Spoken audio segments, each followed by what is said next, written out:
السلام علیکم ورحمۃ اللہ وبرکاتہ۔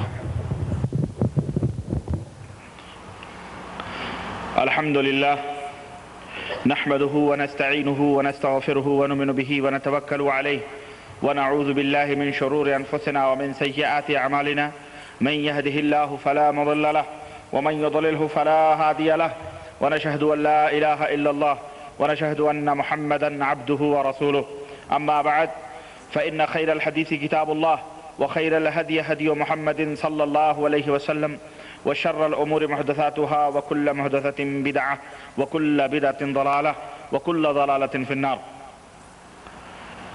قال الله تبارك وتعالى في كلامه المجيد: أعوذ بالله السميع العليم من الشيطان الرجيم بسم الله الرحمن الرحيم من يطع الرسول فقد أطاع الله ومن تولى فما أرسلناك عليهم حفيظا. اللهم صل على محمد وعلى آل محمد كما صليت على إبراهيم وعلى آل إبراهيم إنك حميد مجيد. اللهم بارك على محمد وعلى آل محمد كما باركت على إبراهيم وعلى آل إبراهيم إنك حميد مجيد.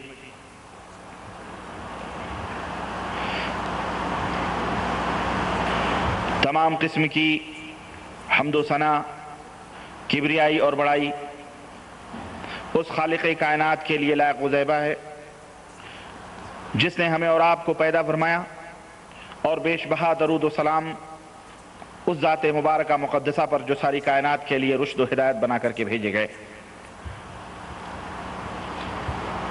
سامعین کرام، معزز دوستو، نوجوان ساتھیوں، بزرگوں اور بھائیوں، آج بتاریخ 9 ستمبر سن 1999 بروز جمعرات کو ہماری اس مجلس کا آغاز ہو رہا ہے۔ اللہ کی توفیق سے آج میں آپ حضرات کی خدمت میں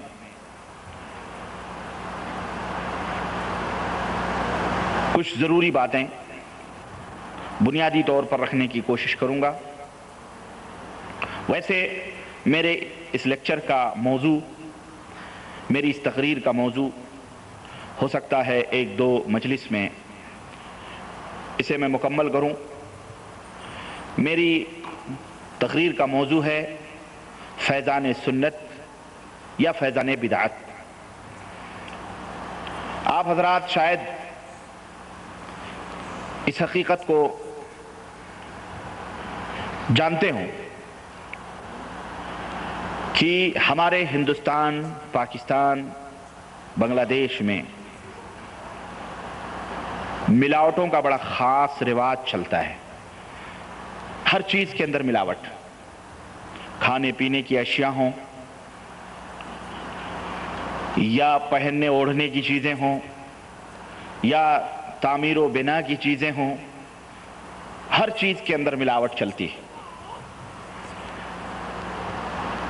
ہمارے ملکوں میں ایسے بھی گندم نما جو فروش ملانے بھی ہیں جنہیں دیکھیں تو برجستہ وہ شعر یاد آتا ہے، کسی شاعر کا کہ تردامنی پہ شیخ ہمارے نجائیو، تردامنی پہ شیخ ہمارے نجائیو، دامن نچوڑ دیں تو فرشتے وضو کریں، دامن نچوڑ دیں تو فرشتے وضو کریں۔ ایسا محسوس ہوتا ہے جیسے بالکل ابھی ابھی سدرۃ المنتہا سے حضرت اتر کے آئے۔ ایسے ٹیپ ٹاپ اور ایسے عمامے اور ایسے قبے جبے اور ایسے پگڑ اور ایسے گاڑھے سرمے اور اس کے اوپر پانوں سے اپنے لبوں کو جو عنابی بنا لیتے ہیں، اور جناب علی اتنی بڑی بڑی زلفیں اور او خوب خط تراش خراش، ماشاءاللہ تبارک اللہ، ایسا لگتا ہے جیسے کہ ماشاءاللہ بالکل ابھی ابھی ٹپکے ہیں حضرت۔ ایسے لوگ بھی ہمارے ماحول اور ہمارے معاشرے میں موجود ہیں جنہوں نے دین اسلام کے اندر بھی ملاوٹیں شروع کی ہیں، خوب ملاوٹیں کی اور لیبل لگایا اہل سنت والجماعت کا۔ اس کے پسے پردہ جو گندا کھیل کھیلا جا رہا ہے اور جو گندا کھیل کھیلا گیا، دنیا بہت کم اس سے واقف ہے۔ اکثر ایسے لوگ ہیں بیچارے جو ناواقف ہیں۔ ایسے لوگوں کو عوام میں، جہلا میں کافی پذیرائی حاصل ہے، کافی مقبول عام ہیں وہ لوگ بیچارے بھولے بھالے جو اللہ اور اس کے رسول سے محبت رکھتے ہیں۔ وہ ان کے میٹھے میٹھے انداز سے، ان کے دلربا ترانوں سے، ان کے دلکش آوازوں سے اور ان کی خوب سریلی اور نئی نویلی سروں سے اور ان کے نعتوں سے اور ان کے گانوں سے خوب مست ہو کر، محظوظ ہو کر ان کے دامنوں سے لپٹتے ہیں اور ان کے دام میں اور ان کے جال میں آ جاتے ہیں۔ ہماری مائیں بہنیں ہوں یا ہمارے بچے ہوں یا ہمارے بوڑھے ہوں یا جوان۔ اور جناب علی محمد الرسول اللہ صلی اللہ علیہ وسلم کی ذات مبارکہ سے کس کو محبت نہیں ہے؟ کس کو محبت نہیں؟ سب کو محبت ہے۔ جو بھی کلمہ لا الہ الا اللہ کا دعویٰ کرتا ہے اسے نبی کریم صلی اللہ علیہ وسلم سے محبت ہے، لیکن یہ محبت کے پیمانے اصل میں کہیں کہیں کچھ اور ہیں، کہیں کچھ اور ہیں۔ میں آج کی مجلس میں اسے بھی سمجھانے کی کوشش کروں گا کہ نبی کریم صلی اللہ علیہ وسلم کی محبت کا مطلب اور اس کا مفہوم کیا ہے۔ عرض کرتا ہوں کہ عرض کرنے کا مطلب یہ ہے کہ نبی کریم صلی اللہ علیہ وسلم کی محبت کا سہارا لے کر، آپ صلی اللہ علیہ وسلم کی سنت کا ٹائٹل لگا کر، اس کے پس پردہ بدعات، خرافات، قصے، کہانیاں، افسانے، جھوٹی روایتیں، باطل چیزیں، من گڑھت خواب اور اپنے بزرگوں کی وہ نہ ختم ہونے والی داستان بیان کی جاتی ہے کہ علامہ والحفیظ، اور تو اور اپنے دام میں، اپنے چنگل میں، اپنی جال میں پھنسانے کے لیے لوگوں نے خوابوں کا ایک عجیب و غریب سلسلہ شروع کیا ہوا ہے اور ان خوابوں پر اپنے مذہب اور اپنے دھرم کی بنیاد رکھی۔ جناب علی کسی کے خواب میں فلاں آ رہے ہیں، کسی خواب میں کوئی آ رہا ہے، اور تو اور پیغمبر اسلام جناب محمد الرسول اللہ بھی تشریف لا رہے ہیں، اور وہ ہری ہری گنبد خضرا کی جالیاں، وہ گنبد خضرا کے ہرے ہرے ماڈل لوگوں کو تصور کرایا جاتا ہے، بتیاں بجھا کے ایمان کو لوٹا جاتا ہے، اور کیا کہا جاتا ہے؟ اب لائٹیں آف ہوں گی، بتیاں بجھیں گی، اب تصور مدینہ ہوگا، تصور مدینہ ہوگا۔ اور اس میں حضرت جو تصور مدینہ، مجھے ریاض میں ہمارے ایک دوست ہیں اب کی سفر میں، انہوں نے مجھے بتلایا اور کہنے لگے جیسے ہی بتیاں، ہم تو گئے، وہ ہمارے ہاں نوکری کرتے تھے، ہم تو اچھا سمجھ کے لائے تھے، لیکن اس نے پورا یہاں گینگ بنایا، تو ہم گئے اس کے ہاں اور اس نے جو ہے ایک گنبد خضرا کا ایک فوٹو، اس کی فوٹو لا کر کے سامنے رکھا اور اس کے نیچے لائٹ جلائی ہلکی سی، جیسے ہمارے ہاں بمن برہمن جو ہوتے ہیں پجاری، وہ ناریل یا اپنی دیوی دیوتاؤں کے ہوٹلوں میں دیکھیں آپ باقاعدے ایک چھوٹی سی بتی لگا کر کے لائٹ لال سی اور وہ ٹائٹل کے طور پر رکھتے ہیں، ایسے انہوں نے بھی جیسے شروع کیا اور لائٹ آپ کی اور جو ہے گانا شروع کیا، جیسے تصور مدینہ شروع ہوا، کہنے لگے میں نے جو مین تھا اس کا، کہنے لگے میں اندھیرا دیکھا، میں نے کہا معاملہ صاف ہے، اب اس میں پیٹ لو جس کو پیٹنا ہے، کوئی کچھ نہیں کر سکتا۔ انہوں نے کہا اللہ کی جو میں نے اس جو امیر تھا ان کا، اس کے اوپر اچھل کے جو میں نے اس کی گریبان پکڑی اور لگانا شروع کیا، میرے ساتھ ایک اور آدمی تھا وہ بھی پیٹنا شروع کیا، تو سارے کمرے کھول کے بھاگے اور کہنے لگا پولیس آ گئی، جدے میں ریاض میں پولیس آ گئی، یہ کسی CID نے خبر کر دی ہے، پولیس نے دھاڑ مارا ہے۔ بولے کوئی نظر نہیں آیا، سب گلیوں میں بھاگ گئے، اور میں نے پکڑا جس کو، اس کو خوب پیٹا اور اچھا پیٹ کے میں نے کہا تم خبیثو یہ کیا کر رہے ہو۔ تو ایسے ہمارے ہندوستان پاکستان میں ایک پارٹی نکلی ہے الیاسی گروپ، میں نے کبھی بتلایا تھا آپ کو تبلیغی جماعت کے تعلق سے کہ تبلیغی جماعت کے جو فاؤنڈر ہیں ان کا نام بھی الیاس ہے، ان کا نام کیا ہے؟ محمد الیاس ہے، وہ بھی قادری، حنفی، نقشبندی، چشتی، سہروردی، مراقب، صوفی منش آدمی تھے۔ ایسے ہی اب یہ جو اپنے آپ کو بدعتی لوگ ہیں، بدعت کے جو سوداگر ہیں، شرک جن کے گھٹیوں میں پڑی ہوئی ہے، جن کے سر کے اوپری بال سے لے کر اور تلوے تک جو شرک کے اندر، بلکہ اس کے اوپر ہی ڈوبے ہوئے ہیں اور اس کے اوپر شرک بہ رہا ہے اور بیچارے شرک میں ملوث ہیں. ہری پگڑی طوطے شاہ لوگ جو ہیں یہ لوگ جناب علی اب جب ان کا چراغ گل ہونے لگا اور جب الحمدللہ کتاب و سنت کی جو آندھیاں چل رہی ہیں، اللہ کے فضل و کرم سے جو طوفان کتاب و سنت کا امڑ آیا ہے دنیا کے اندر اور لوگ قرآن و سنت کی طرف زیادہ سے زیادہ راغب ہونے لگے ہیں، تو پھر انہوں نے دیکھا اب ہمارا چراغ جو ہے ٹمٹمانے لگا ہے. تب انہوں نے ایک دوسری پارٹی بنائی.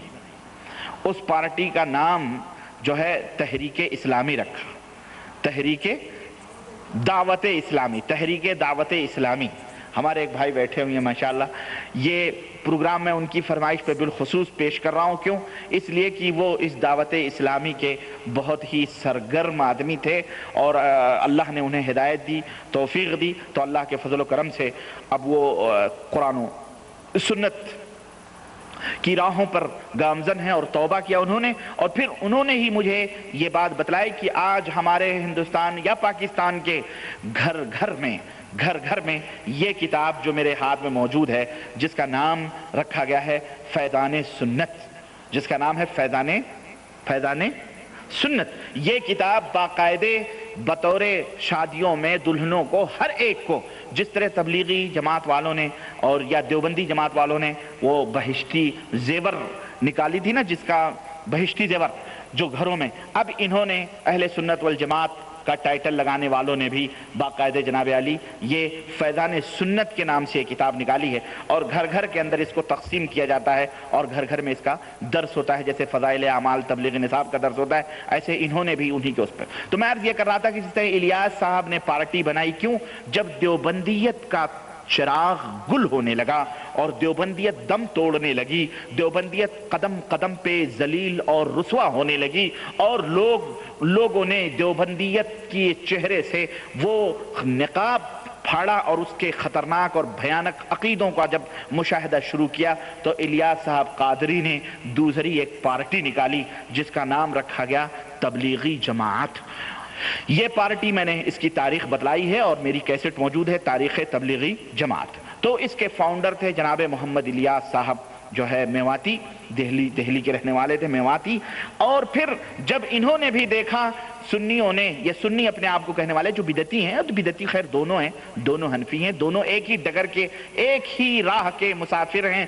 بس جب دیکھا کہ اب ہمارے بھی چراغ گل ہو رہے ہیں تو انہوں نے کیا کیا، جو ہے دعوت اسلامی کے نام سے یا ایک اور انہوں نے بنائی سنی تبلیغی جماعت کے نام سے انہوں نے جماعت بنانا شروع کی. اور پھر اب دعوت اسلامی کے ہاتھ میں یہ فیضان سنت کتاب دی گئی. انشاءاللہ میری تقریر کا موضوع یہی فیضان سنت ہے. میں اسی کا پوسٹ مارٹم کروں گا اور مجھے زیادہ تکلیف کرنے کی ان سے ضرورت نہیں ہے. یہ لوگ بریلوی جماعت کے لوگ ہیں. کون سے جماعت کے لوگ ہیں؟ یہ بریلوی. ہر دور میں ان کے نام وغیرہ بھی چینج کرتے رہے لوگوں کو گمراہ کرنے کے لیے. یہ سب کٹر پنتھی TTS ٹناٹن سنی جس کو کہنے خار بریلوی جماعت کے لوگ ہیں اور احمد رضا خان کو اپنا امام، اپنا پیشوا، اپنا مقتدا، بلکہ احمد رضا کے بھی کتے اپنے آپ کو کہتے ہیں. یہ بھی اپنے آپ کو کیا کہتے ہیں؟ احمد رضا کے کتے کہتے ہیں. صرف یہی نہیں کہ نبی صلی اللہ علیہ وسلم کے کتے، یہ نہ جانے کن کن لوگوں کے کتے ہیں.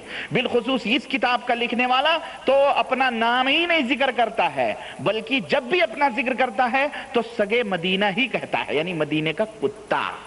بہت بھائی ہمارے ناراض ہوتے ہیں کہ جی آپ کتا ان کو کہہ رہے ہیں. میں نے کہا یار سمجھنے کی کوشش کرو، میں کتا اتتا کسی کو نہیں کہتا. میرے کو کیا ضرورت ہے میں انسان کو کتا کہوں؟ اللہ نے تو لقد کرمنا، اللہ نے فرمایا کہ ہم نے بنی آدم کو بھائی عزت بخشی ہے، ہم نے عزت بخشی ہے، انہیں کتا نہیں بنایا. یہ اپنے منہ پلے بن رہے ہیں، کتے بن رہے ہیں، خنزیر بن رہے ہیں.